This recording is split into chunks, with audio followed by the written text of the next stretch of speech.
Hola, ¿cómo están? Soy Roy Torres y esto es ¿Qué rollo? El podcast donde hablamos de los temas que te importan a ti y a la ciudad.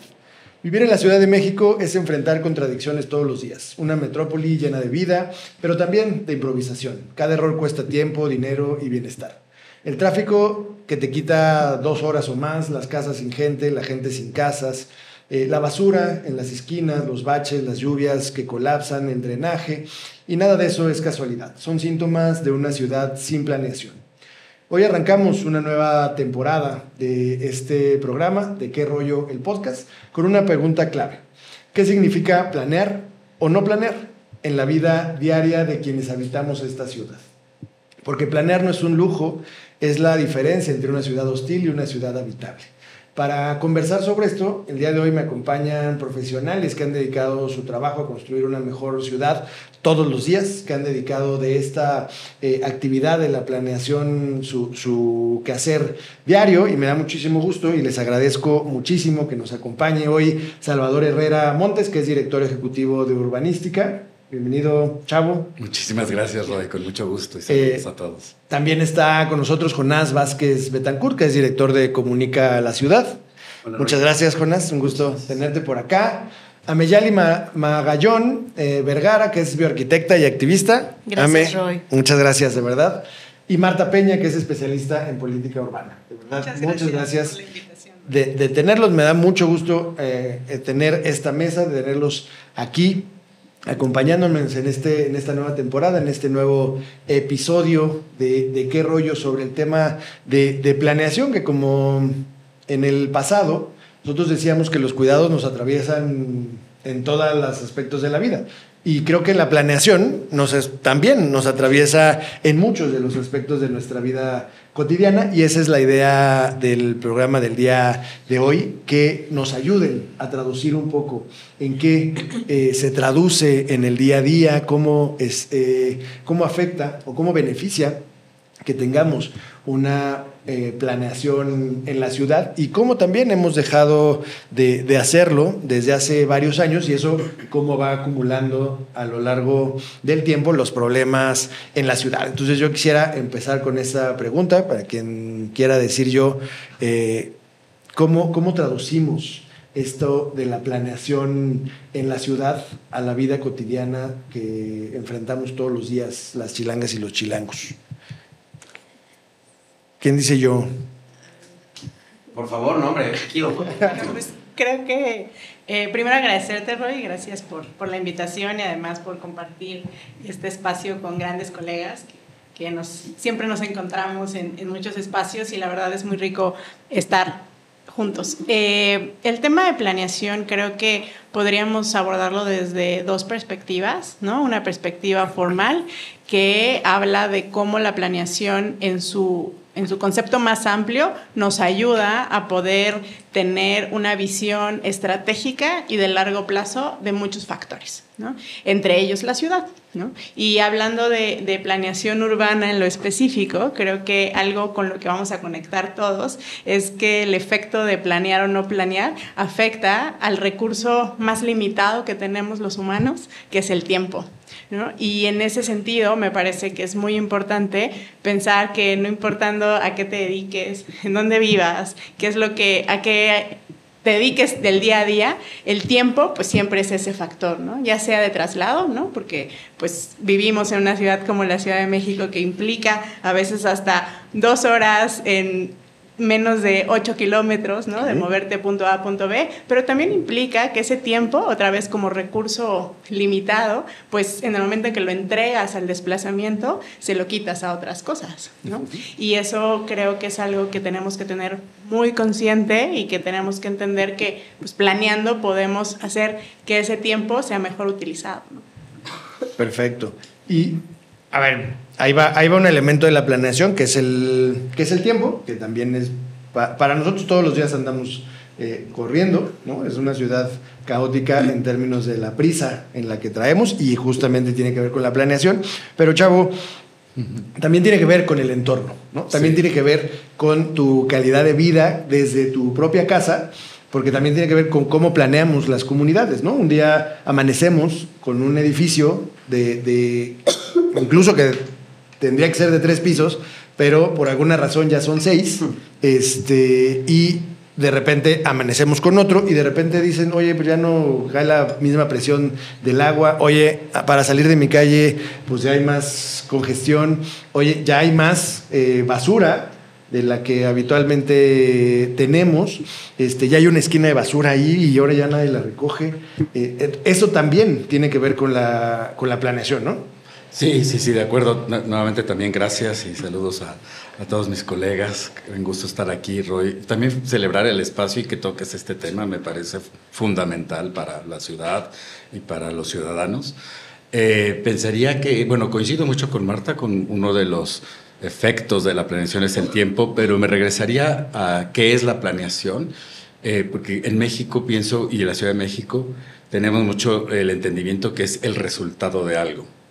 Y yo pienso que más bien es un proceso político de distribución de los recursos públicos en, digamos, vinculación con la inversión privada. Entonces, para planear, se tiene que, pienso yo, generar un proceso político, no técnico. El técnico lo soporta, pero ahorita estamos al revés. Se piensa que el técnico se hace y luego llega a la Asamblea Legislativa y no pasa. Ajá. Entonces, eso es eminentemente un proceso político de distribución de los recursos públicos. El gran problema de México es que asociamos la planeación a planos de colores que van a generar una forma de ciudad sin recursos asociados. Sí, de acuerdo. Entonces, esto es importante porque la planeación no es el resultado, es el proceso previo a lo que queremos lograr. Y justo, Salvador, decías que pues la planeación, se piensa que es el resultado, tiene que llevar un proceso, ¿no? O sea, sí es un proceso complejo, es un proceso donde además tiene que haber participaciones plurales, amplias, porque todos tenemos que participar en este tema de la ciudad que queremos, pero es una parte de hacia dónde tienes que llegar. Y yo quisiera continuar ahí en la charla con Ameyali sobre esto, o sea, hacia dónde nos tiene que llevar la planeación. Bueno, la planeación, aparte de todo lo que ya comentaron mis compañeros, no es una cuestión de un solo momento o de un momento cada 4 o 5 años. Es un documento, sí, puede tener como producto, como resultado de un proceso, un documento, pero es algo que se tiene que revisar constantemente. ¿Y quién hace esa revisión constante? Pues la ciudadanía, ¿no? Y creo que la ciudadanía a veces se deja muy de lado en esta parte de la planeación. A veces nos remitimos a consultas donde se limita a votación si un proyecto está bien o no está bien, o que a veces ni siquiera es vinculante esta consulta. Creo que también, bueno, es algo que he desarrollado en mis documentos.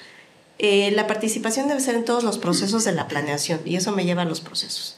O sea, primero debemos de tener un diagnóstico, o sea, el estado actual, ¿no? ¿Cómo estamos ahorita? Para poder seguir con las siguientes fases. Y el diagnóstico también tiene que ser participativo. A veces, y también lo he comentado en otras conferencias, en la maestría en la Ibero, resultó que uno de mis compañeros había diagnosticado mi colonia, ¿no? Y mi manzana era de puras oficinas. O sea, vivimos más de 200 familias en mi manzana, ¿no? O sea, entonces, el error en el diagnóstico es súper común, súper común. Por eso creo que el diagnóstico de gabinete tiene que llevarse a la ciudadanía para que sea participativo también. Y después pues ya vienen las otras fases de creación de escenarios, qué pasa si seguimos así, qué pasa si cambiamos algo, para poder tener estrategias que asienten o tengan como cuestión muy, muy concreta, muy material, líneas de acción. Porque lamentablemente creo que a veces la planeación se queda en buenas intenciones, ¿no? Por ejemplo, hacíamos una crítica al programa general, al Plan General de Desarrollo de la Ciudad de México, donde todos los ejes estratégicos, que es la tercera fase que yo estoy mencionando, estaban padrísimos, ¿no? O sea, cuidar el agua, ¿no? Vivienda para todos y cosas así. pero en la realidad las líneas de acción no tenían nada que ver con las estrategias, ¿no? Entonces, tener este hilo conductor, ¿no? Que yo creo que es la ciudadanía, es fundamental para que transformemos la planeación de un acto aislado con un documento estático a un proceso que sea de todos los tiempos. De acuerdo. Sí, creo que así se tienen que ir viendo estos procesos con la participación ciudadana. Y ya tenemos varios elementos, Jonás, en términos de lo que se considera la planeación. ¿Qué nos falta? Yo creo que nos falta pensar en qué es lo que nos ha robado la falta de planeación. O sea, me acordé, no sé si vieron una película que se llama El Testigo, que protagonizan Cuba Gooding Jr. y Sir Anthony Hopkins. Hay un momento en el que están en la cárcel y él lo aprisiona y le dice: ¿qué te estoy robando? Y le dice: la libertad. Dice: no piensa más porque si no te voy a matar. Y lo aprieta más y le dice otra cosa y le dice: no, piensa más, hasta que le dice: las ilusiones. La planeación de nuestras ciudades nos han robado como ciudadanos, como habitantes de la ciudad, nos han robado nuestras ilusiones. Y eso es gravísimo, porque hace rato, antes de entrar al aire, Roy, platicamos con tus colegas que nos hacían una pregunta sobre cuál es una consecuencia de la planeación. Y una consecuencia de la planeación que tenemos en estas ciudades ha sido generar una cantidad impresionante de gente sin ciudad. Entonces nosotros tenemos a los sin ciudad, a los que definía Carlos Monsiváis como los parias. Y que me parece que esa es una de las cosas que deberíamos de tomar en cuenta, porque, como bien dice Marta, Salvador, Ameyali, la planeación es un proceso del que tristemente hemos dejado fuera a los habitantes de la ciudad. Hemos dejado fuera a los niños, hemos dejado fuera a los jóvenes. Entonces nos hemos robado nuestras ilusiones a partir de una planeación que es exclusiva de aquellos que no se equivocaron, tomaron una decisión totalmente clara y convencidos de lo que estaban haciendo. O sea, no fue por tontos, fue porque así decidieron crear una ciudad donde muchos iban a quedar sin ciudad. Decidieron esto que una vez estábamos en un congreso, estaba Alejandro Nieto de subsecretario federal de Desarrollo Urbano, y en su 5º año como en ese cargo, en un encuentro de la ONU, dijo que no podían solos, que necesitaban ayuda de la sociedad civil. Dije, bueno, les tomó 5 años darse cuenta. Acababa de regresar la SEDATU, donde tuve el gusto de conocer a Marta, por cierto, y dices, no, bueno, pues qué bueno que se dieron cuenta 5 años después de haberse repartido los cargos entre sus cuates y tal, de que la planeación era un proceso colectivo y que necesitaban a la sociedad civil. La planeación nos tendría que llevar necesariamente a procesos de construcción colectiva mucho más sólidos, donde consideráramos que la decisión que hemos tomado históricamente, o que han tomado históricamente quienes toman decisiones, nos tienen en un asunto que, en términos de costo, de por ejemplo la pérdida de tiempo que hablaba Marta, cuesta en México al año 93.867 millones, según datos del IMCO y de That's Why. Por ahí empezaré. Nada más.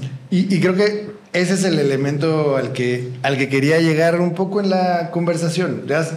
Vivimos en una ciudad que no ha planeado, no de ahora, creo que desde hace mucho tiempo. Hemos crecido de manera desordenada, como hemos podido. Los chilangos somos muy resilientes. Entonces, la verdad es que aquí no la rifamos con lo que tenemos y lo vamos enfrentando. Pero además creo que uno de nuestros retos es no normalizarlo, ¿no? Porque hemos venido normalizando esta falta de planeación, pues como los conflictos de la ciudad, ¿no? Todas las grandes ciudades tienen enormes conflictos, ¿no? O sea, pues que el tráfico, que la contaminación, que el agua, o sea, todos son retos, es una conversación global, pero lo que no hemos pensado, pues es que en otros lugares sí se resuelve. En otros lugares sí funciona, sí enfrentan esos retos y sí hay una alternativa. Y como decía Same, pues ahí nuestra planeación, a veces nuestros documentos están perfectos. Yo quisiera vivir en esa ciudad, o a veces en los informes, ¿no?, que nos dan de la ciudad en la que vivimos o en el país que vivimos, decimos, puta, yo quiero vivir en ese país, no sé cuál es. Pero ya cuando lo traduces en acciones, ¿no?, pues ya, o sea, no tiene nada que ver con eso que me platicaron, ¿no? Yo quiero vivir en los países de los informes de los presidentes. Exacto. Estaría increíble. En esos informes o en esos documentos que nos dicen que el resultado de la planeación, pues es una ciudad maravillosa, como decía uno de esos expresidentes, ¿no? Entonces, ¿cómo traducimos ahora esto que nos dice Jonás de lo que exactamente nos afecta al día a día en el quehacer cotidiano? ¿Cómo enfrentamos esa falta de planeación? Ya nos damos una idea, Marta, del tiempo, ¿no? Pero a ver, tradúcenos todavía más a cómo nos afecta todos los días esa falta de planeación y cómo nos quita todos los días tiempo de calidad para el autocuidado, para nuestras familias, para lo que queramos, pero lo destinamos, por ejemplo, al transporte público. ¿Por qué pasa eso? Creo que me gustaría retomar algunas cosas de las que dijeron, porque justo creo que construyen muy bien lo que me estás preguntando. Y creo que en términos de planeación, como decía Salvador, de ser este proceso que lleva ciertos pasos, ¿no? Ya lo mencionaba María hace ratito, que hay cosas que hacer y sobre todo cosas que hacer en conjunto. No podemos pensar que es que solo el Estado, ¿no? O sea, el gobierno que tiene que hacer. No. Es el gobierno, por supuesto, porque tiene un mandato y tiene una atribución, pero también somos todos los ciudadanos, también somos todas las personas que vivimos en las ciudades, que tenemos que no perder la ilusión, que tenemos que no normalizar lo que nos sucede, sino estar en la búsqueda constante de cómo podemos planear en conjunto. Y por supuesto que utilizar los mecanismos que existen y crear nuevos mecanismos, porque creo que si la planeación es un proceso que no es compartido, que no es incluyente y que no tiene todos los elementos de las necesidades reales de la población, porque eso es lo que empieza a pasar. Es un documento que pinta, ¿no? Una ciudad, muchas veces el documento de planeación pinta una ciudad que deseamos, pero ese deseo tiene que tener una acción, si no, pues nada más es algo que se va a evaporar en el tiempo.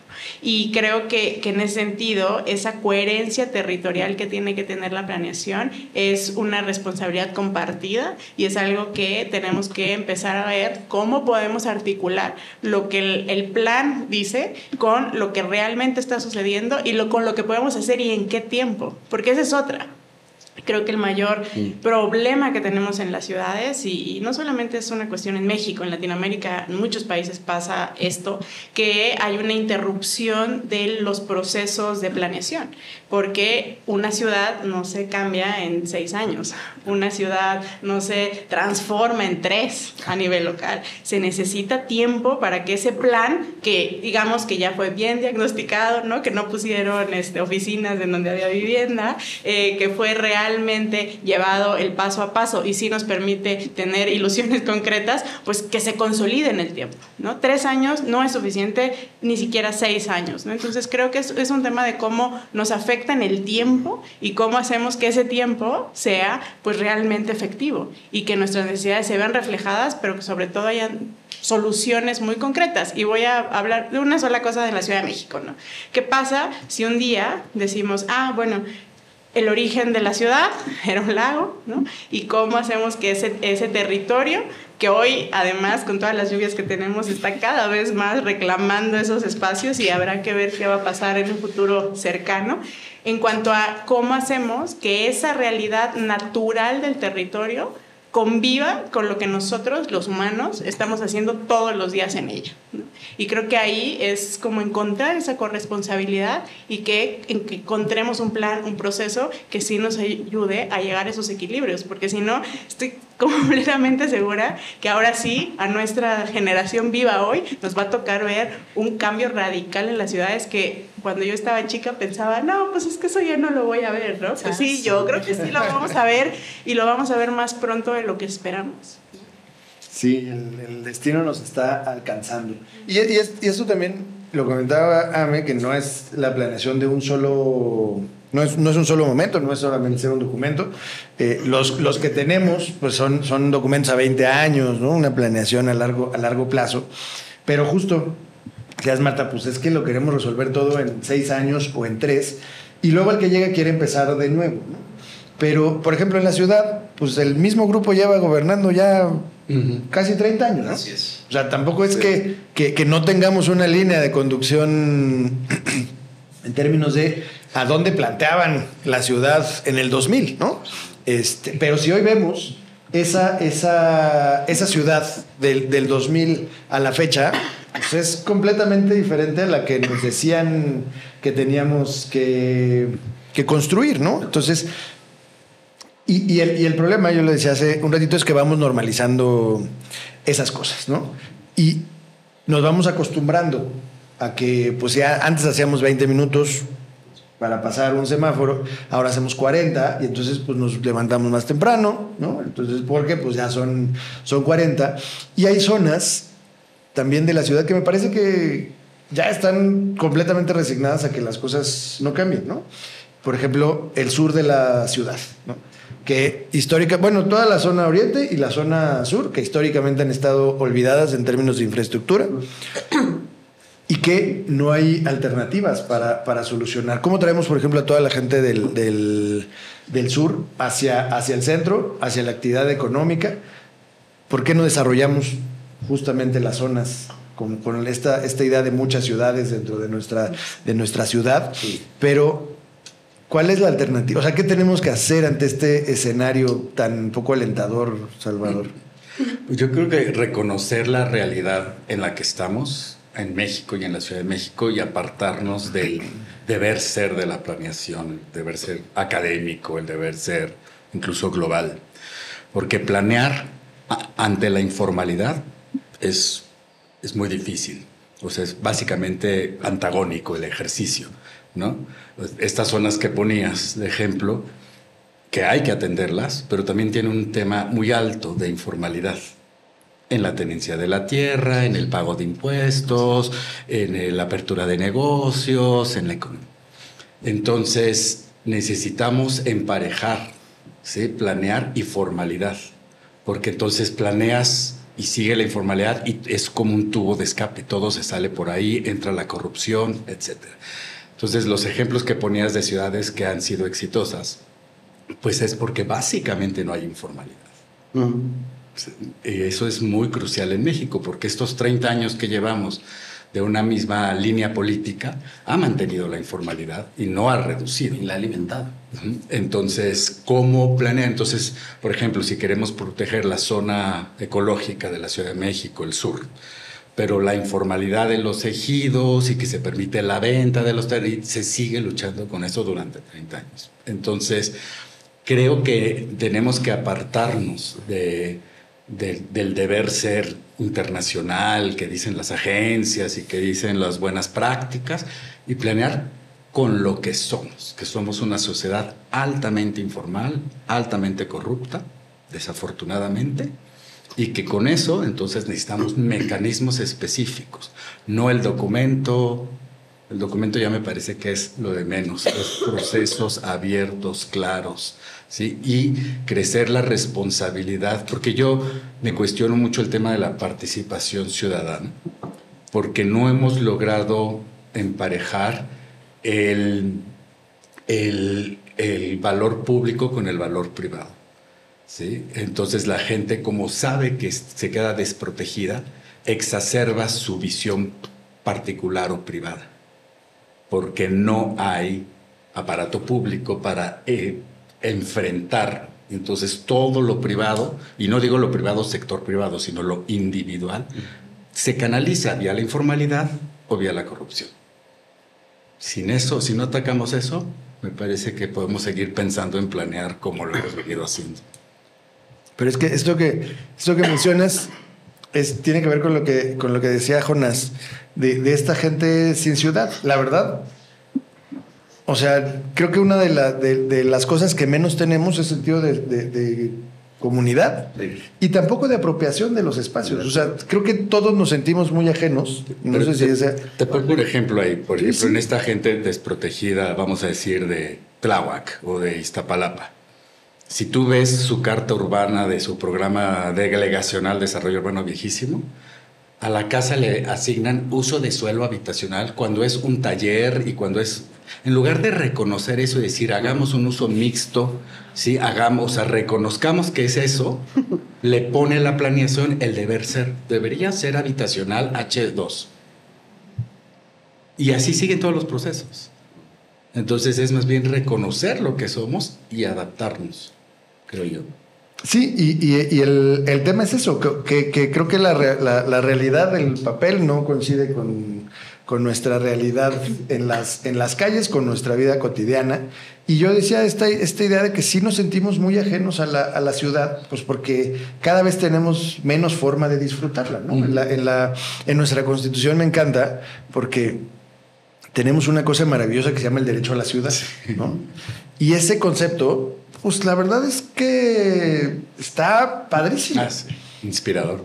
Pero, pues es lo que menos tenemos, yo creo que en nuestra ciudad, ¿no? Es una condición de avanzada, pero pues menos tenemos en derecho a la ciudad, porque justo no empezamos desde la parte colectiva, comunitaria Sí. o participativa, ¿no? Exactamente, lo que nos lleva a la gestión social del hábitat, ¿no? Que si bien yo le puse el nombre de participación ciudadana, creo que es más bien la gestión social del hábitat, ¿no? Porque participación ciudadana ya nos empezamos a imaginar ahí el presupuesto participativo, La consulta. ¿no? La consulta. Que, El producto, ¿no? Entonces, otra vez. que la verdad es que creo que son buenos como primeros pasos, ¿no? Y ya el doctorado sería la gestión social del hábitat. Y hay pueblos que ya lo ejercen, ¿no? Los pueblos originarios, por ejemplo, ya ejercen, ¿no? la gestión social del hábitat. Hay lugares donde se puede ver muy claro esto, que es la gestión social del hábitat, pues reconocer justo esto que dices, ¿no? Pues que en este predio, ¿no? Por ejemplo, en Iztapalapa, también todavía hay milpa, ¿no? Ajá. Entonces, se tiene que reconocer Por ese supuesto. uso del suelo, ¿no? Porque si no se reconoce, entonces no tenemos los datos para tomar decisiones. Deja tú para planear, Y si para me tomar permites decisiones. reconocer y valorar. Sí. Porque le queremos poner otra cosa encima. Sí. Entonces, creo que a eso va un poco lo de la gestión social del hábitat. Y regreso a la parte del diagnóstico, porque, pues digamos que lo local, lo próximo, lo más cercano, creo que entre más cercano sea, más debe de estar en las manos de la gente, ¿no? Ya cuestiones que rebasan esa escala es donde debe de entrar la mano de la autoridad un poco más fuerte, ¿no? Pero el problema es que al tomar esas decisiones de mayor escala no tenemos la información. Yo aquí voy a compartir que nosotros desde aquí impulsamos un amparo contra la falta de la ejecución del registro de viviendas de rentas de corta estancia, ¿no? ¿Y por qué? Pues justamente eso, ¿no? O sea, ¿cómo vas a dejar libre, ¿no?, la vivienda de renta de corta estancia? Y vas a tomar, por ejemplo, los resultados de un estudio bastante ladeado que dice que solo el 1% de las viviendas en la Ciudad de México tienen rentas de corta estancia. Entonces, pues no pasa nada, ¿no? O sea, ¿qué visión tan corta, ¿no? Cuando en realidad en una colonia como es la Colonia Juárez, pues tenemos 3,000 viviendas que están en rentas de corta estancia y han desalojado a 3,000 familias, Sí. ¿no? Y de ahí podemos empezar, no exacerbando, pero empezar a ver toda la serie de problemas que se originan por no tener registros, por no tener datos de calidad. Justo. Jonás, a ver, te toca rellenar los huecos de los elementos, porque sí tenemos esta falta de planeación, esta corrupción, esta informalidad, esta falta de participación, pues justamente de la construcción de estos procesos de planeación. ¿Y eso en qué nos deja? Me gustó mucho lo que dijo Salvador, porque me parece que también regresamos al ámbito en el que la autoridad se tiene que hacer responsable de lo que le toca, que no es menor. O sea, una cosa es que el proceso de construcción de la ciudad sea colectivo y otra cosa que le retiremos la potestad al Estado de lo que le corresponde. Y eso es muy claro. Decía Germán Deza que sobre lo público, el sector público pensaba que era suyo y los privados pensábamos que era gratis. Y me parece que es una forma interesante de definir cómo nos aproximamos a las decisiones de lo público. Yo preguntabas tú, Roy, si había algunos ejemplos de alguna cosa buena que estuviera ocurriendo. Y bueno, yo tengo que decir que además es un colega que aquí conocemos muy bien. El trabajo que está haciendo actualmente el Instituto Nacional de Suelo Urbano Sustentable, del INSUS, que dirige José Iracheta, me parece que podría tener, por primera vez en un buen tiempo, algunos buenos ejemplos de un desarrollo que combina la parte de gobernanza, digamos, entre los privados entre los usos de suelo, entre el desarrollo de vivienda, entre el empleo. Tienen un proyecto que pronto será posiblemente realidad en San Luis Río Colorado. Me parece que valdrá la pena analizar cómo se pueden generar algunas alternativas a lo que sin duda hemos ido avanzando de manera, insisto, equivocada en términos de planeación. Yo no sé, yo creo que nuestras ciudades están súper sobrediagnosticadas.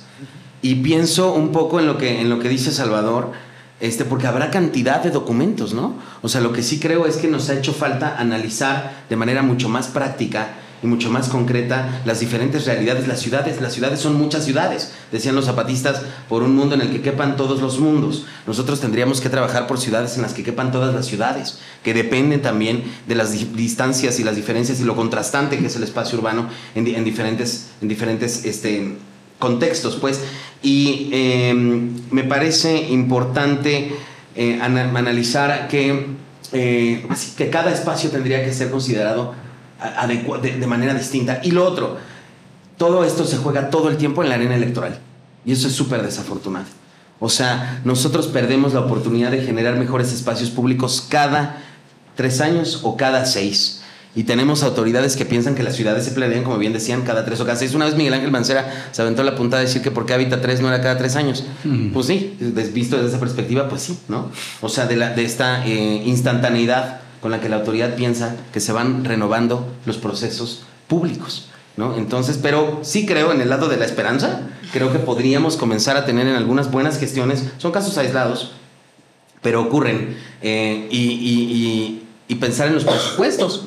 O sea, sustentabilidad y ciudad y planeación y ejecución de la planeación sin buenos presupuestos es una quimera. Habrá que revisar el último ejercicio fiscal que entregó, que revisaron en diputados, sobre cómo la ciudad, cómo el medio ambiente, pues lo único que vieron fueron reducciones importantes en sus posibilidades de ejercer y de planear y de ejecutar mejores resultados. Es decir, pues el amor que no se ve en la nómina, pues es un amor muy, muy, muy dudoso, ¿no? Y la ciudad, pues no se le ve reflejado mucho el amor, y la planeación no se le ve reflejado el amor en los presupuestos. Así que habrá que ver esa parte.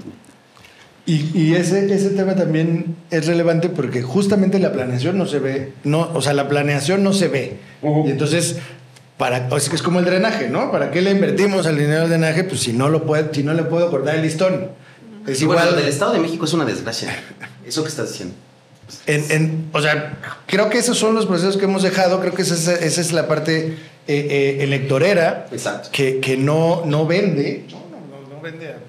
O sea, gastar en un proceso de planeación. Pero sí cobra. Claro. Pero sí cobra también, ¿eh? Claro. O sea, yo no veo cómo. O sea, es que de verdad es alucinante. Cada año pasa lo mismo en Chalco. Es increíble. Bueno, aquí tenemos en Iztapalapa, se prepara para las inundaciones. Así es. O sea, eso no, o sea, en la se acostumbra. ciudad, exacto, o sea, lo normalizamos y decimos, puta, a ver ahora si son de 10, de 20, de 30 centímetros, no, ahora ya estuvo muy fuerte pero llegó a 60, ¿no? O sea, pero hemos ido normalizando estos procesos y creo que se nos han venido acumulando, como decía, los problemas. Hoy hay una conversación en el ambiente y creo que es un problema que van a enfrentar las juventudes, que ya vienen algunas generaciones enfrentando, y tiene que ver con planeación, el problema de la vivienda. O sea, nuestra ciudad desde hace muchos años ha expulsado a chilangas y a chilangos por el costo de la vivienda, porque cada vez se encarece más, porque pues también es un asunto lógico entre oferta y demanda. Pues si empezamos a construir menos, si le empezamos a destinar menos pesos a esos procesos, y además lo hacemos en la informalidad, donde podían hacer 3 pisos, ya hicieron 8, y así lo vas, la ilegalidad, de ahí sí lo vas normalizando. Pues hoy tenemos una ciudad, justamente creo que en un caos en términos del derecho de acceso a la vivienda. Hoy, Marta, ¿cómo estamos en esa conversación? Creo que justo el tema de la vivienda, y lo platicábamos hace un ratito, que tiene todo que ver con planeación, ¿no? Y la vivienda es el elemento, de los elementos más importantes y central, ¿no? Para poder tener ese acceso a ese derecho a la ciudad, ¿no? Y justo en alguna otra conversación me decían, es que hay derechos dadores de otros derechos, ¿no? Y creo que ahí centrarnos en que la vivienda es multifacética, ¿no? Me gusta ponerle el apellido de adecuada, y no solamente por irnos a temas globales, sino porque definirla con un apellido permite al menos tener elementos que acompañan a la vivienda, ¿no? Y no puedes pensar en vivienda si no estás pensando en suelo, ¿no? No puedes pensar en vivienda si no estás pensando en financiamiento, no puedes pensar en vivienda si no estás pensando en legislación, ¿no? Porque todo eso le va dando forma a la vivienda, como, no como elemento construido de ladrillos, sino como un derecho real, ¿no? Y yo creo que la vivienda hoy en nuestro país tiene un reto enorme y tiene una gran oportunidad, porque al ponerlo en el centro de la conversación, más allá de si son programas o políticas bien estructuradas o no, más allá de eso, me parece que el hecho de que esté en el centro de la visión de política pública permite a otros organismos, tanto internacionales como organización de la sociedad civil y a nivel subnacional, sobre todo a nivel local, empezar a entender por qué la vivienda es aquel elemento que si la tocas, puedes realmente convertir una ciudad en una ciudad realmente de derechos.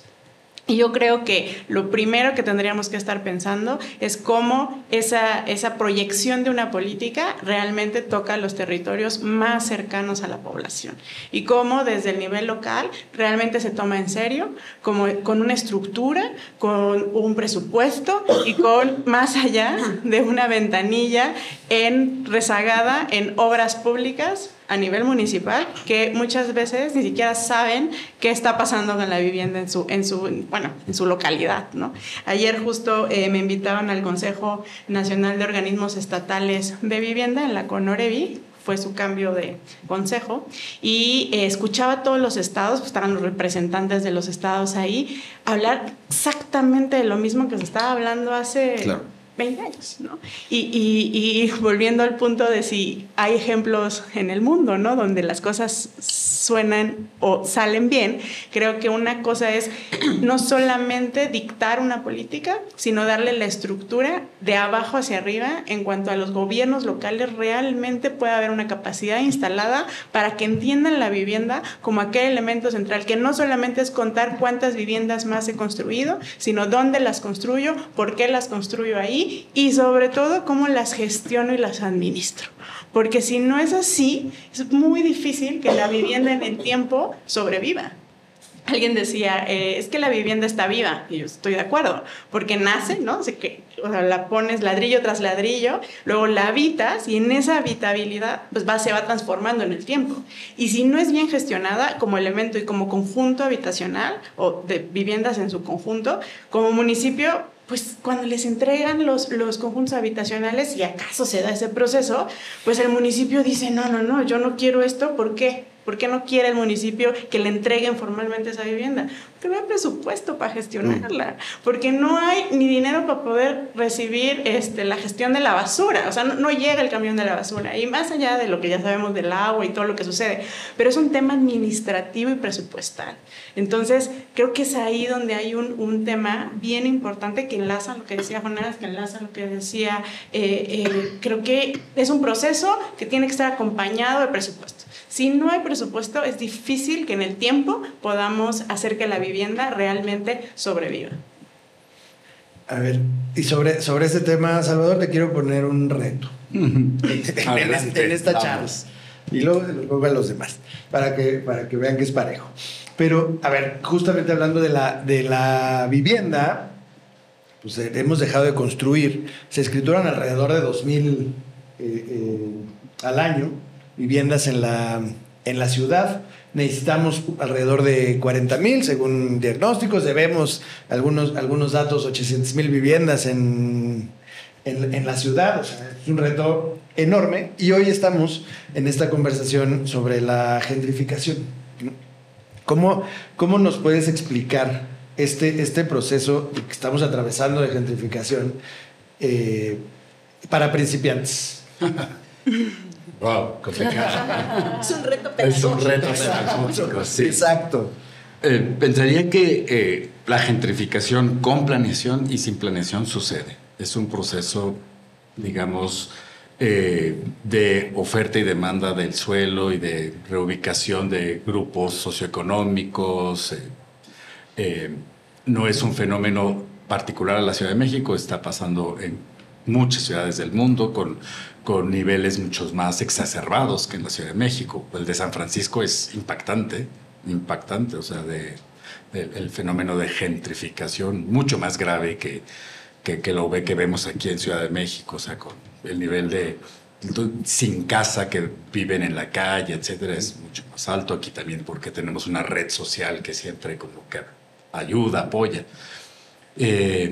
A mí lo que me preocupa, bueno, ¿qué es la gentrificación o por qué sucede en la Ciudad de México? Pues una falla de la planeación es que no observa los cambios de estilos de vida. Entonces, la vuelta al centro, que empezó en los 90, 2000, no se acompañó de instrumentos, simplemente se utilizó el romanticismo y luego el mercado de la vuelta al centro, a la Condesa, a la Roma, a la Juárez, etc., que fueron colonias que en los 60, 70, 80 se abandonaron. Entonces, esa vuelta al centro, pues se dejó libre al mercado. Y el mercado rehabilitó esas colonias, también hay que reconocerlo, porque no estaban así. Se abandonaron por mal mantenidas, ¿sí? Pero luego cambian los hábitos, es cool vivir en este tipo de cosas, etcétera. Entonces se vuelve y no se acompañó, ¿sí? Simplemente se dejó.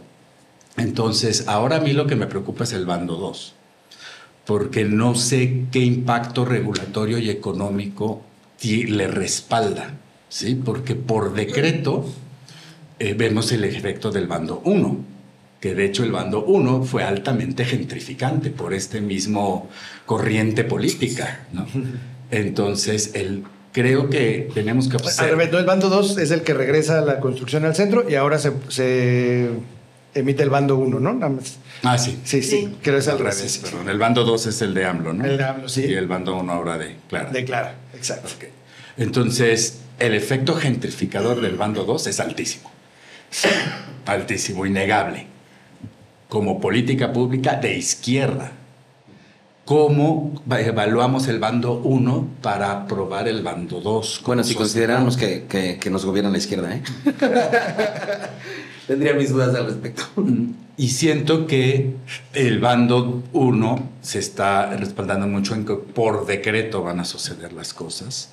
Y siento que no va por ahí y no se está atacando lo esencial, que es la gestión de suelo. Tú ya lo dijiste, ¿no? La gestión del suelo, de la propiedad, ¿no? Se está abordando más hacia la forma y hacia el acceso a la forma, más que lo importante que es la gestión del suelo y de la propiedad. ¿Quién más nos explica la gentrificación? No. Bueno, particularmente yo puedo hablar de la Colonia Juárez porque estuve trabajando ahí desde hace 14 años. Y pues yo sí, de hecho fui asesora de mejoramiento barrial y comunitario ahí en la Colonia Juárez. Logramos que ganara el proyecto de la remodelación de la Plaza Giordano Bruno. Y pues lo logramos porque tuvimos el apoyo y el respaldo de mucha gente que vivía en la Colonia Juárez, ¿no? Sí, había edificios ocupados, pero no toda la gente que nos apoyó pues eran ocupas que personalmente yo los admiro y los respeto mucho. Bueno, en ese entonces pues fue una batalla campal ahí con desarrollo social porque decían que yo no tenía las credenciales para trabajar, ¿no? De hecho, por eso le hablé a esta Edna Vega a que me echara la mano ahí, porque pues, ¿cómo que no tengo las credenciales? Si tengo todas las credenciales, ¿no? Casi decían, tiene que haber estudiado en la náhuac, ¿no? En la náhuac. No, pues ¿qué pasó? Entonces, pues ahí lo luchamos muchísimo.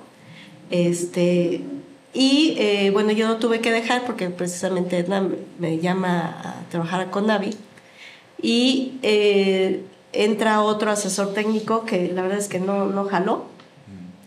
regreso de CONAVI a terminar el proyecto de la Giordano Bruno, se había hecho pues varias acciones de diseño participativo de la plaza, con niños, ¿no? Yo ahí tengo todavía fotos de un chorro de personas que estuvieron participando, más de 500 personas. Tuvimos firmas casi de 2,000. Y para terminar el proyecto en el 2021, me parece, ya nadie de los que había firmado vivía en la Colonia Juárez. O sea, yo vi así, lo sentí en pie, cómo la gente que había apoyado un proyecto de desarrollo comunitario ya no existía en la Colonia Juárez. Entonces, ¿por qué? Pues a muchos, y lo tenemos documentado. A muchos no les renovaron los contratos de renta. A muchos ocupas los desalojaron con toda la violencia y la falta de debido proceso que ya sabemos. Y muchos de esos edificios completos, ¿no? Ahora son hoteles pirata, le llamamos, ¿no? Porque son rentas de corta estancia que no tienen licencia de hotel y que no están pagando los impuestos que deben de estar pagando. Entonces, para mí la gentrificación sí tiene que ver con la ilegalidad, porque es formal, pero al mismo tiempo es ilegal, porque no se le está dando el debido estudio, ¿no? Y análisis que merece, y creo que sí es muy grave que perdamos el tejido social que había en una colonia tan representativa como es la Colonia Juárez, ¿no? Y así me voy ahora a la Colonia Condesa, que después del sismo del 2017 tiene un éxodo, ¿no? Impresionante, y una vecina de mi edificio que de hecho está en el AMPI me decía, no hombre, o sea, hubieras visto, parece que nos dieron alas porque subieron los precios. O sea, en lugar de bajar los precios con el sismo del 2017, subieron. ¿Por qué? Pues porque todo el mundo empezó a ver la oportunidad que iba a ser rehabilitar la Colonia Condesa. ¿Cómo? Con rentas de corta estancia, ¿no? Y vendiendo pues sí, hay que decirlo, sin ser xenófobo, a extranjeros que tienen otro tipo de poder adquisitivo. La cantidad de personas con otro poder adquisitivo, sobre todo por el cambio del tipo cambiario, pues es que de verdad te sientes que ya no estás en México. O sea, tú caminas en la Condesa y ya no hablan español, ¿no? Entonces no es creo una exacerbación lo que vimos en la marcha de los jóvenes que exigían vivienda asequible. Creo que muchos de ellos viven en las zonas que ahorita estuvieron inundadas, que aparte ven que no, o sea, aunque yo quiera mudarme, ¿no? Y retirarme de ese territorio que no es apto, ¿no? Porque es el más bajo de la cuenca y se inunda. Bueno, ok, me voy. ¿A dónde? No hay un precio asequible de vivienda. Entonces, desde el colectivo estuvimos haciendo muchos ejercicios y en el chat uno de ellos puso que se metieron a Minecraft, algunos en otros países, para ver porque como bien lo dices, no es un asunto nada más de México. En París, el alcalde, me parece, de París escribió un libro sobre cómo batallar con Airbnb, ¿no? Y decían que en Minecraft la única forma de limitar la subida de precios de la vivienda era que la vivienda no se utilizara más que para vivir, no para rentar. O sea, tú adquieres tu vivienda para vivir, no puedes adquirir una vivienda para rentar. Como en propiedad, no en renta. Bueno, es que puede ser propiedad o puede ser una propiedad cooperativa, o sea, no necesariamente una propiedad privada, pero sí, puede ser propiedad o digamos que el uso más bien, o sea, no sea para rentas, ¿no? Porque la vivienda, como tú bien lo decías ahí, me acordé cuando decías lo de Conorevi, yo estuve en alguna reunión con todos los representantes de Canadevi de los estados, que llegaron muy enojados a una reunión y decían, pues es que, o sea, estamos afectando el Producto Interno Bruto, ¿no? con los cambios de política que hubo en vivienda.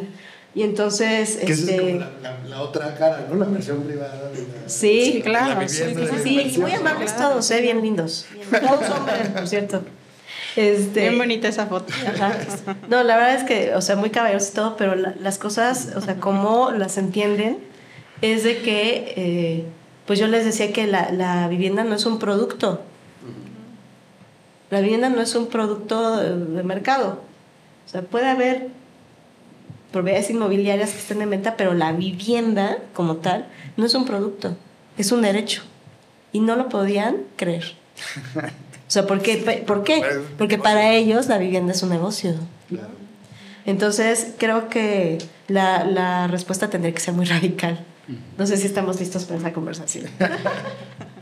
Jonás, es un proceso de expulsión, de encarecimiento, de especulación, de cambio de hábitos, esto de la gentrificación, pero justo que no nada más se queda en esas colonias, ¿no? O sea, es un proceso que afecta también a la ciudad, ¿no? Y a quienes aquí vivimos. Bueno, yo creo que es la renuncia, una de las renuncias más claras del Estado a hacer lo que le toca, que es garantizar estos derechos, como dice Millán. Entonces me parece que después de tantos años, o sea, la parte poco civilizatoria de las ciudades, una de ellas es la escasísima capacidad de potestad del Estado de regular un asunto como estos de manera efectiva. Ya aquí Salvador, que sabe mucho del tema, pues yo creo que habrían soluciones, pues, ¿no? O sea, supongo yo que se podría comprar suelo intraurbano y ofrecer viviendas a costos accesibles para personas de menores ingresos, evitar la sin ciudad, si la autoridad decidiera intervenir de manera justa, con una transversalización de política pública urbana que permitiera ir acotando poco a poco esta desgracia que significa pues el encarecimiento y por tanto la imposibilidad de que la gente viva dignamente en el espacio público intraurbano. Y pues la gentrificación me parece que es el ejemplo más acabado de un Estado que ha renunciado a la regulación de la tierra y que en ese sentido pues me parece que tenemos una buena oportunidad.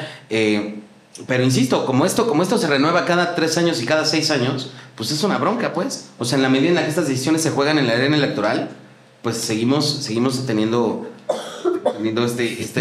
esta perversión, pues, ¿no? Y en efecto yo pensaría que el mercado ha logrado gobernar en la Ciudad de México en materia de vivienda, es clarísimo. Y el cártel inmobiliario que sí existe. O sea, nosotros somos capaces de convivir con todos los cárteles posibles y el cártel inmobiliario resulta que es el que gobierna el territorio en México, en buena medida. Y el territorio intraurbano gobernado por los cárteles inmobiliarios, que son igualmente de perniciosos que los otros cárteles de las drogas, pues la verdad es que la autoridad los ha permitido que gobiernen, ¿no? Sí, que dejando correr estos procesos. Le toca a Marta. Pues creo que justo ir recogiendo cada comentario. Me parece que en algo en lo que somos coincidentes es que el tema de la gentrificación, por supuesto, abarca el suelo. Por supuesto, tiene que haber un tema de gobernanza, ¿no? De cómo las acciones que se dictan se pueden gobernar. Hay ejemplos, ¿no? Donde eso sí realmente tiene que ver con cómo hacemos equilibrios, ¿no? Cómo hacemos que no solamente es un listado de acciones, que si van a proceder, que si cómo se van a monitorear, ¿no? Quién va a tomar las decisiones, ¿no? Ya la ejecución de la cosa, ¿no? Pero creo que si no hay equilibrios en esas decisiones, difícilmente va a atacar la gentrificación. Porque es un fenómeno que sí tiene muchas externalidades, una de ellas la expulsión, y el hecho de verlo como una solución de ciertos polígonos, porque son los que hoy están protestando, porque son los que hoy están alzando la voz. Eso no quiere decir que si tú resuelves en ese polígono, se va a quedar el problema ya saciado, ¿no? Al contrario. Digamos, vamos a dar el beneficio de la duda y que algo funcionó, ¿no? Y se resuelve en ese polígono. ¿Qué va a pasar? ¿Qué va a pasar al siguiente círculo y al siguiente círculo? ¿Y por qué es expulsor en cuanto a las diferentes periferias, porque pues cuando medio se resuelve algo, porque se regula aquí, se va al siguiente lugar en donde hay alguna posibilidad de poder vivir con el presupuesto que cada familia o cada persona tiene, con las posibilidades de acceso no solamente a trabajo, a servicios, a abastecimiento, a seguridad, ¿no? Entonces vas poniendo todas esas capas que van acompañando a la vivienda para bien y para mal y que tienen que ser equilibradas. Resolverlo, yo creo que es un proceso muy largo, que tenemos que entender que va más allá de 6 años, más allá de 3 años, tiene que verse a largo plazo, a muy largo plazo diría yo, 20 años hasta eso creo que se queda corto, pero en un proceso consistente y que vea que hoy movemos una pieza, pero esa pieza le va a dar posibilidades o no a las otras piezas que también están interrumpiendo el hecho de que podamos acceder a una vivienda adecuada todas las personas, ¿no? Y algo que decía Salvador hace rato y que me parece que es crucial es el tema de cuando tú dictas una norma, y lo vemos todos los días en nuestro país, ¿no? Dictas una norma, casi que estás diciendo, bueno, el ejemplo más claro, el coche, ¿no? Tú vas manejando y pones tu direccional. Esto es una indicación, ¿no? Le estás diciendo al mundo que tú quieres dar vuelta a la izquierda, ¿no? ¿Y qué pasa? Casi que parece que le estás diciendo que, oye, no me dejes pasar. Acelérale. ¿no? Acelérale, ¿no? Y lo vemos en otros países que al contrario, se detienen y te dejan pasar porque es un tema de civilidad, es un tema de comunidad, es un tema de entender lo colectivo más allá de lo individual. Y creo que eso pasa también en la vivienda. Yo voy a defender lo que me es seguro y lo poco, lo mucho que tenga. Y no voy a poner mi energía en lo colectivo. Y yo creo que ahí es donde está el gran eslabón perdido en toda esta conversación. Porque si dejamos de ver lo colectivo y seguimos apresando a lo individual, pues difícilmente vamos a poder avanzar. Ni hoy ni en 20 años, pues. De acuerdo. Sí, este asunto comunitario también nos falta mucho. Yo no sé si para... Sí, adelante. Ya aprovechando el título, ¿no?, de bioarquitecta, algo que descubrimos en Conavi fue que el costo de la vivienda podía disminuirse hasta, o sea, de un 100 a un 25% con la construcción social. O sea, cuando le dejamos la construcción de vivienda a grandes desarrolladores inmobiliarios, el costo se va al cielo. ¿Qué pasa si nos imaginamos que sí el modelo, por ejemplo, que en teoría está en el INVI, ¿no?, de conseguir un terreno y de construir vivienda colectiva, ¿no?, a través de estas organizaciones de vivienda, sí se llevará a cabo, ¿no? Yo justo iba a comentar del INVI. El rol del INVI tiene que fortalecerse. Sí, yo diría, es que... Bueno, tiene que hacerlo. Cambiarlo, Si ponerle quieres lo lupa. cortas, si quieres lo cortas. Venga, Pero yo conozco muchísima gente que ha aprovechado los créditos del INVI para hacerse de 1, de 2, de 3, de 4 casas. Entonces, el INVI está súper corrupto. Creo que deberíamos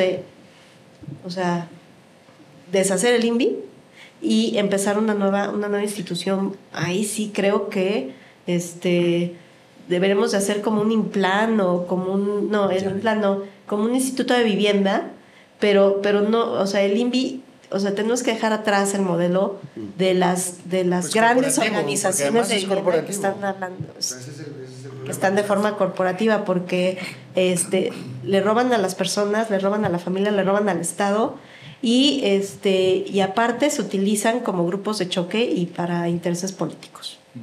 Sí, por muchos años. Oigan, ya se nos está acabando el tiempo, pero hay un tema que quisiera darle una vuelta, porque es algo que vamos a enfrentar en poco más de 200 días, y es el Mundial. Vamos a tener el evento más importante. ¿Ya tienes tus boletos? Del mundo, no, están justo están bien gentrificados. Los boletos están bien gentrificados. Es la muestra clara de la gentrificación. Es como Justo boleto. están gentrificados los boletos, de verdad, me parece, sí. Es terrible. Pero la ciudad va a ser, o sea, el evento va a ser en un año, en época de lluvias. Con estas lluvias que han dejado de ser atípicas, que nos ha alcanzado el cambio climático, que tenemos un aeropuerto que se inunda,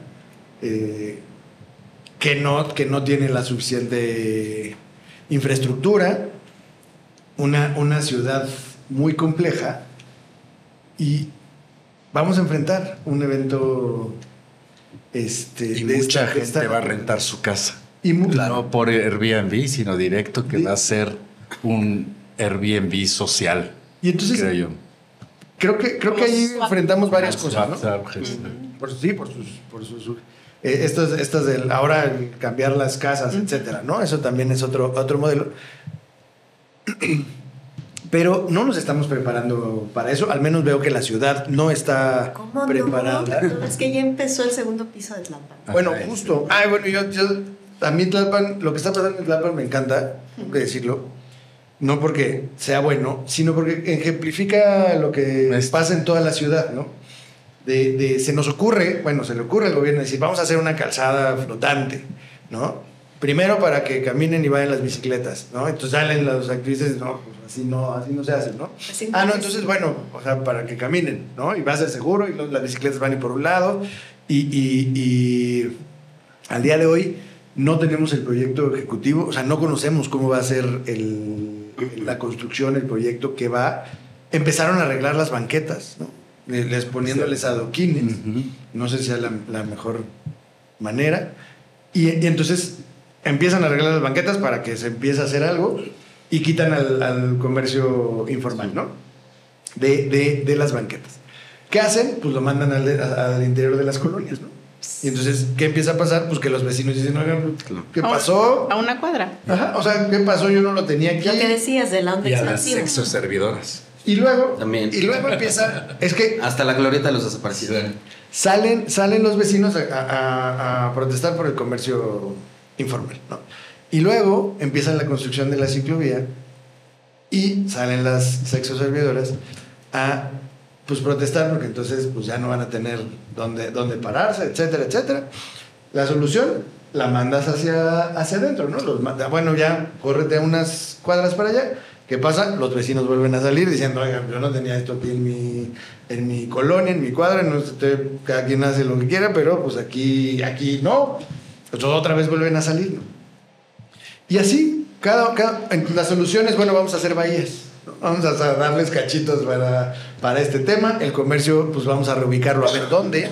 Pero me parece que es el ejemplo perfecto de cómo se administran los problemas y no se solucionan. Porque lo que no tenemos hoy en día, a pesar de que ya empezaron las obras, es este proyecto. O sea, ¿para qué va a ser esa calzada?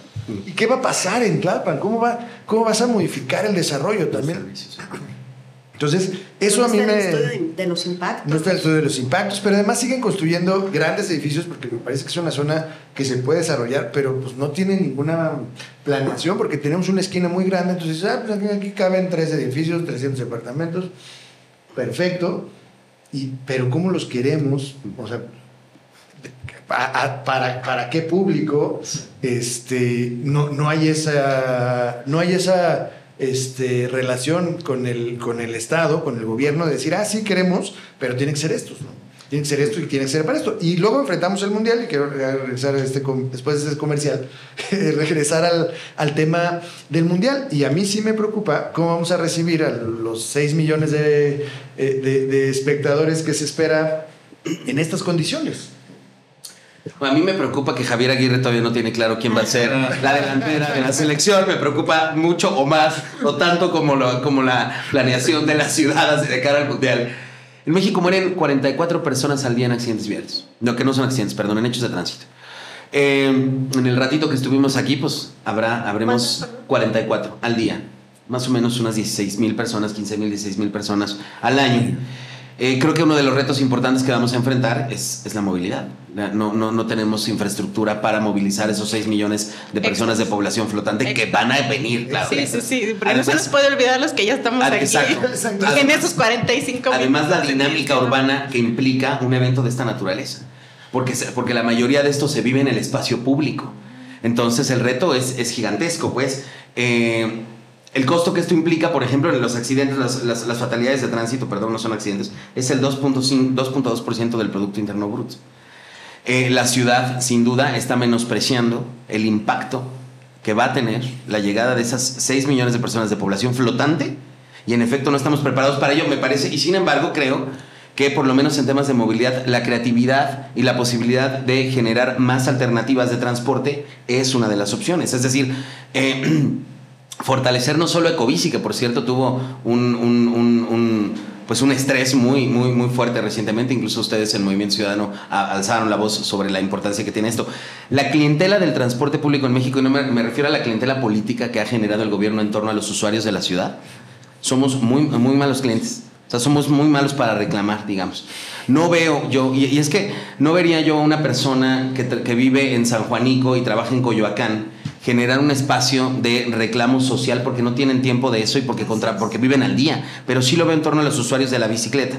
Concretando, digo, me parece que quienes somos usuarios de Ecobici, de las bicis en general, de los famosos scooters o patines eléctricos, en fin, tendríamos que exigir a la autoridad la posibilidad de generar más alternativas de movilidad más eficientes, pero sin duda bajo las condiciones de seguridad vial necesarias para ello.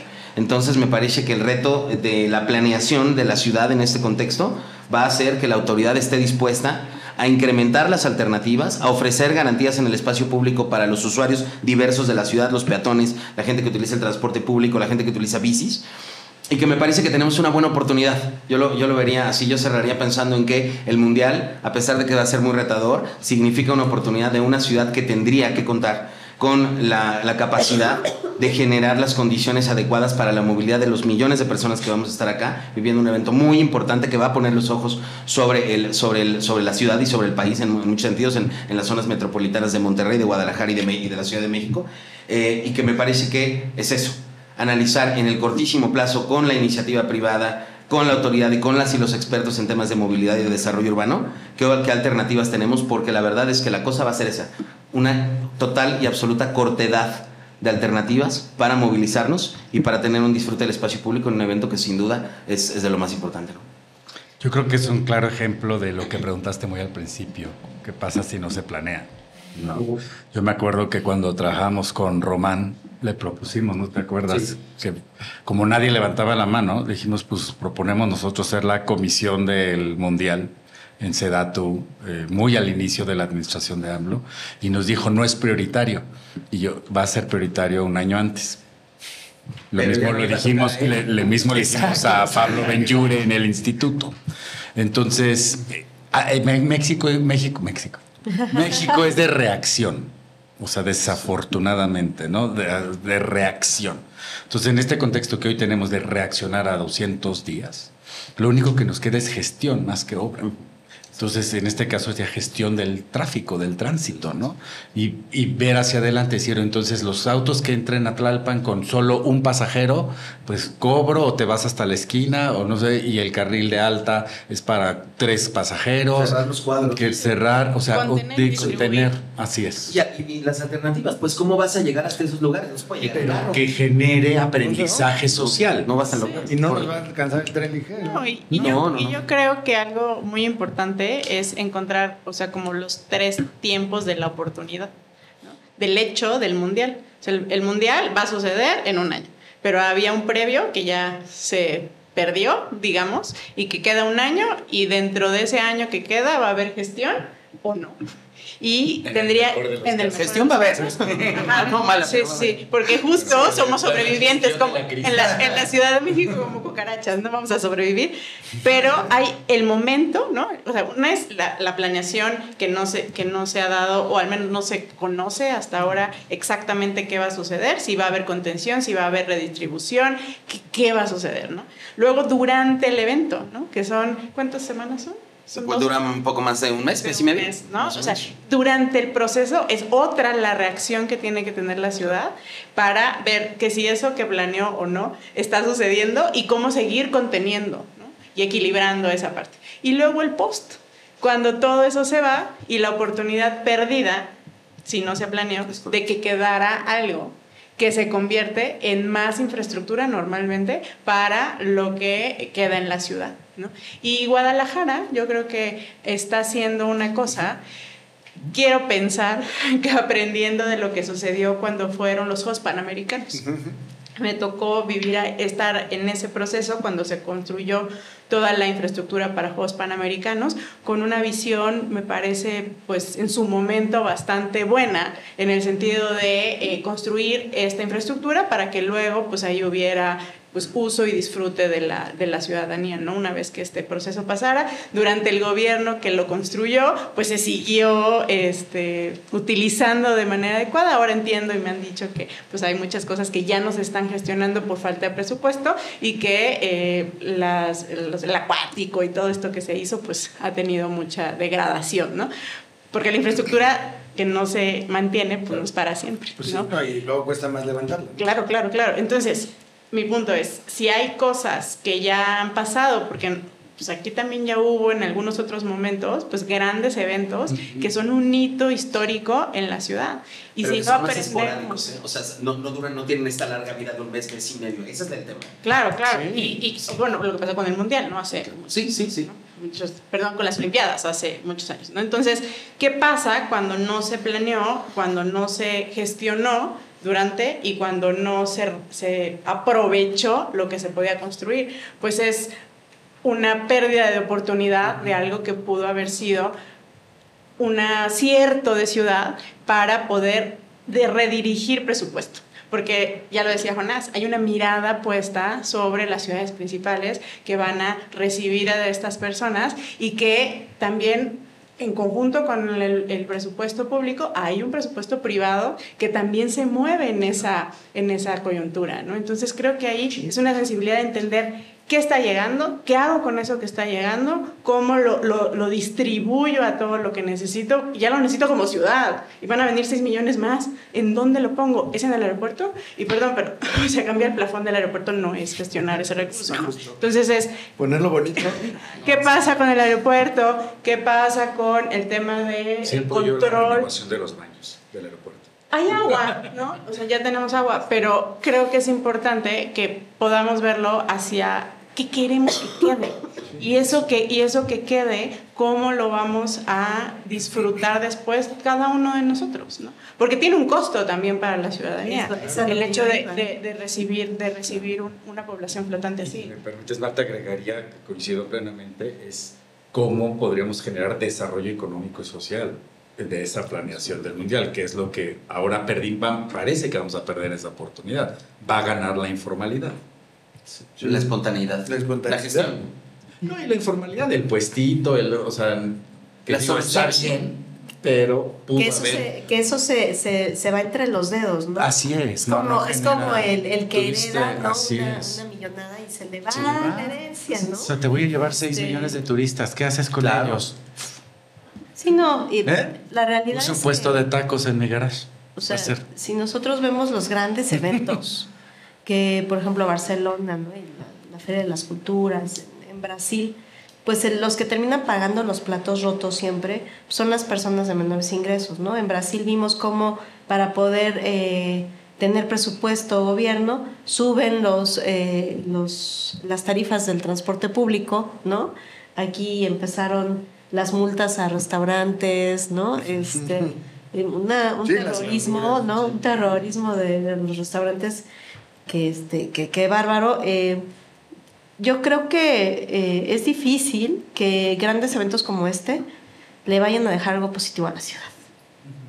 O sea... Sin planeación, ¿no? No, y con planeación, porque en realidad, o sea, lo que te van a exigir es que tú le inviertas a tu ciudad para cosas que son, o sea, que tienen que ver con el Mundial. Para mí, ahorita creo que en la Ciudad de México y con las marchas que tuvimos de los jóvenes exigiendo una vivienda asequible, creo que la prioridad pues no es que vayan a nadar o que vayan a un deportivo. Creo que la prioridad es vivienda, y es que la vivienda tiene un papel central, y lo que va a pasar con el Mundial es que vamos a perder más vivienda. Sí. Pues sí, pero no nos estamos preparando, pero creo que sí hay una planeación en términos de pensar en lo que queda. O sea, tenemos 6 millones de turistas que van a venir, que van a invertir, que necesitamos infraestructura, ¿no? Que ya no hicimos, y que pues ahora lo vamos a tener que improvisar, a ver cómo lo recibimos, a ver en dónde, a ver quién presta su casa. Va a ser quién la por renta, quién Airbnb. o sea, Ya sí, son. claro, o sea, ¿Sí? Habría que monitorear el Sí, nivel de habría que ocupación. monitorear. ¿Cómo Del- no hay del- registro? O sea, yo creo que hay formas, o sea, porque por ejemplo, las plataformas, no del origen de la vivienda, sino de la gestión de esa vivienda en renta temporal, ¿no? Porque pues la misma plataforma de Airbnb tiene sus estadísticas de ocupación y no es la única, pues porque solo decimos Airbnb, Exacto, pero hay sí. muchas, ¿no? Así Entonces, ¿cómo es hasta chats de WhatsApp? Entonces, ¿cómo se hacen esas estadísticas para decir, se ocupó y se ocupó así? ¿Quién dijo, no, pues si yo tengo una alternativa, pues me voy a mi ranchito, donde sea, y dejo mi casa para que lo ocupe alguien más, ¿no? Creo que eso va a pasar. Y entonces, cuando vean esa oportunidad, o sea, alguien que no, vamos a poner esto, alguien que no ha nunca rentado su vivienda, como el origen de este tema de la vivienda temporal, no era construyo para luego rentarte como hotel sin pagar impuestos, ¿no? Sino era, en mi casa yo tengo un espacio vacío, mi casa, mi vivienda, un cuarto vacío, y ese es el que te rento. Así nació la idea, ¿no? Entonces, ya la degradamos, pero era eso. Entonces es cuando vean, yo nunca lo hice, pero ahorita es algo que estoy dispuesto a hacer por la coyuntura, ¿no? Entonces, cuando diga, ¿y si funciona? ¿Y si me funciona? ¿Y si es una alternativa informal de un ingreso? Pues la gente Lo va a tomar. lo va a tomar. claro. Y entonces, eso es algo que se te va a ir de las manos, ¿no? Porque, pues, es un mes que Puede ser una vas a ganar. oportunidad. Muy bien. Y a mí me parece que también cómo pensamos en pequeño, porque hace algunos meses salió la convocatoria para intervenir la zona alrededor del Estadio Azteca, ¿no? No sé qué. Y entonces me acuerdo que eran como 70 millones de pesos que se iban a invertir en la zona, y entonces abrieron la convocatoria para el proyecto de cómo intervenirla. que suena muchísimo, pero para infraestructura no es nada. No es nada. Entonces, Lo podría pagar a Dan Augusto solo. ¿No? Con sus 75. 2 añitos de Dan Augusto y listo. y ya, o sea, primero sí dije, pues 70 millones de pesos para intervenir Santa Úrsula. Pero sí, o sea, ¿qué cruceros, no? O sea, ¿son ¿Qué? 3 o 4 cruceros? No, Exacto. acabó, y no sé en qué va, porque pues aparte ni ha empezado nada. Yo creo que son esas ocurrencias que dicen, bueno, ¿qué hacemos con esta lana? Ya lo anunciamos, ya convocamos. Sí, yo estoy así. Sí, perdón por la silla. Acabó en qué iba a ser para pintar las fachadas. Porque es que para eso alcanza, pues. Pues, es que claro, Porque 70, nos encantan esas soluciones. 70 millones suena algo muy choncho, ¿no? O sea, como de muchos ceros, pero cuando lo llevas a lo que cuesta el metro lineal de una repavimentación o calle completa, ¿no? Se acabó, o sea, no llegaste ni a 2 cuadras. No, ya ni siquiera cruceros, porque no nos va a alcanzar para los cruceros. Nada más es para pintar fachadas, ¿no? Entonces, Por eso, ahorita me acordé, tenemos aquí una frase que dice, no se pueden hacer proyectos grandes con mentes pequeñas, ¿no? Justo es eso de una frase de Dante Delgado. Y creo que esto es lo que nos está pasando. Tenemos un gran reto, pero pues estamos acostumbrados a que lo que nos alcance y lo que podamos. Y luego esta idea de lo local, de lo comunitario, y que cómo le hacemos para poner ventas locales, está muy bien, pero les va a durar un mes.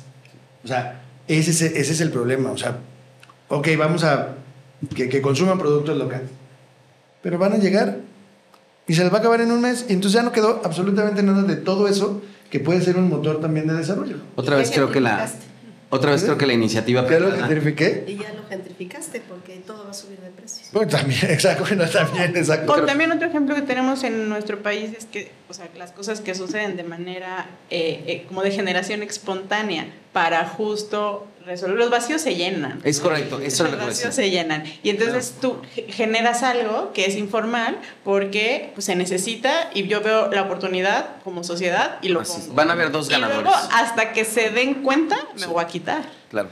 ¿No? Es Porque correcto. ese es el tema, ¿no? Yo Y creo que entonces- sí. O sea, que van a haber 2 ganadores. Los los espontáneos informales que logren capitalizar este mercado, un mercadazo. Y el poder de la iniciativa privada organizada, fuerte, poderosa, van a capitalizar esos 6 millones de turistas que llegan, más la población permanente, más la población flotante, y va a ocurrir lo que dice Ameyal. O sea, se va a capitalizar otra vez el poder privado. Ellos van a desigualdad. Ellos, a ver, hablando, o sea, a mí, para concluir, no sé si cómo andemos de tiempo, pero a mí me parece que el resultado más grave, la consecuencia más triste de la falta de planeación es la desigualdad. O sea, lo que hemos conseguido es una ciudad profundamente desigual, en la que pocos podemos acceder al centro de Puebla como en 1920, cuando con calzón de manta no podías entrar. Y entonces en la Ciudad de México los que utilizan calzón de manta son absolutamente, son millones, y son a los que la falta de planeación o la planeación muy estratégica que han hecho las autoridades y el sector privado en México tienen perdida la posibilidad y nos han robado las ilusiones. Y son ellos quienes han capitalizado eso, y eso creo que es lo que va a ocurrir con el Mundial. Va a capitalizar la informalidad y el sector privado bien organizado, con mucha lana, que son capaces de generar, de aprovechar la oportunidad. Ellos la van a hacer, ya que la autoridad la va a dejar ir, parece ser. Pues justamente podríamos seguir hablando mucho del tema de planeación de la ciudad. Voy a invitar, porque es una gran mesa, a que sigamos platicando en otro episodio. La verdad es que sí creo que nos faltan muchos temas para seguir hablando de planeación. Entonces, hoy tenemos que cerrar este episodio, y yo siempre les pido a mis invitados que nos den una idea de lo que quisieran que se quedaran quienes nos escuchan de este episodio. ¿Cómo lo resumimos? ¿Con qué idea quieren que se queden? Ameyali. Yo tratando de recuperar que la gestión social del hábitat es la planeación que todos necesitamos a nivel local. Tratar de construir juntos no solo la vivienda adecuada, sino el hábitat adecuado en nuestras colonias, en nuestros barrios, que se involucre la gente en la planeación de su contexto inmediato. Creo que puede ser una de las primeras cosas para cambiar la realidad de la ciudad. Excelente. Jonás. Creo que no nos podemos rendir. O sea, creo que tenemos que seguir trabajando, porque aquí estamos. Entonces creo que de la mano de las autoridades que puedan comprometerse con la agenda del porvenir urbano, nosotros tenemos que seguir. Y que tenemos que sumar, y que tenemos que trabajar juntas y juntos por esa agenda de justicia transgeneracional que tanto mencionan ustedes en Movimiento Ciudadano, y me parece que es importante que así sea. Y me parece que además cada mesa enfocada en el debate y en el diálogo sobre estos asuntos, sobre la ciudad, es una buena noticia. Entonces, en ese sentido, pues yo creo que nos podemos quedar con eso, con la idea de que no hay que rendirnos. Muchísimas gracias. Salvador. Muchas gracias por la invitación, Roy, y gracias a mis colegas. Creo que nos dirigimos en el podcast a la comunidad. En este cierre me gustaría dirigirme a ti como nuestro representante, entiendo aquí de Benito Juárez o en la Asamblea Legislativa. Cuidar mucho ese presupuesto que viene, ese debate. No sé cuánto estará el techo presupuestal de la Ciudad de México, rondará los 300,000 millones de pesos. Y creo que le invitaría a Movimiento Ciudadano y a ti como parte de ellos, pues a la reflexión de ese presupuesto, cuánto podría mejorar con planeación. Muy bien. Marta. Muchas gracias de nuevo por la invitación. La plática estuvo muy interesante, y yo cerraría con pensar que la planeación es algo que tiene que ver con 4 factores, y que sobre todo no solamente la planeación, sino la política pública. Y me parece que la gestión social de los recursos, la gestión social del suelo, es algo que tenemos que tener siempre en la mirada cuando hablamos de planeación. Y si esta gestión no se da con legislación, con homologación de leyes, reglamentos y normas en los 3 niveles de gobierno, es muy difícil operar la planeación. Y también no se puede planear y no se puede legislar si no hay financiamiento. Es planear y ponerle moneda sobre moneda, ya no voy a decir billete sobre billete, moneda sobre moneda a lo que estamos visualizando y legislando, para que entonces solo así podamos acceder a esa ciudad de derechos que tanto buscamos todas y todos. Muchas gracias. No, muchísimas gracias de verdad a todos por compartir un ratito de su tiempo, de sus conocimientos, de toda esta experiencia. Hoy entendimos que improvisar tiene un costo, que lo pagamos en desigualdad, en tiempo perdido, en vidas expuestas, pero también escuchamos que sí hay alternativa, que sí hay manera de cambiar lo que hoy vivimos y que podemos construir una ciudad distinta, planificada, equitativa y con visión de futuro. Este es apenas el inicio de una temporada que queremos también dedicarle a la ciudad, seguir cuestionando, debatiendo y proponiendo, porque pues, la ciudad que heredemos depende de lo que hagamos hoy. Sobre todo también en Movimiento Ciudadano pensamos siempre en las juventudes y ahí decimos que por el bien de todos también las niñas y los niños primero, ¿no? Y ese es el reto que tenemos hoy de construir una ciudad mejor. Les agradezco muchísimo, de verdad, el que hayan participado en este primer episodio de nuestra segunda temporada. Yo soy Roy Torres y esto fue ¿Qué rollo? El podcast donde hablamos de los temas que te importan a ti y a la ciudad. Y recuerda que ya puedes escuchar toda la primera temporada completa en YouTube y que no te olvides suscribirte, darle like, compartir, comentar y nos escuchamos muy pronto en el próximo episodio. Muchas gracias. Muchas gracias.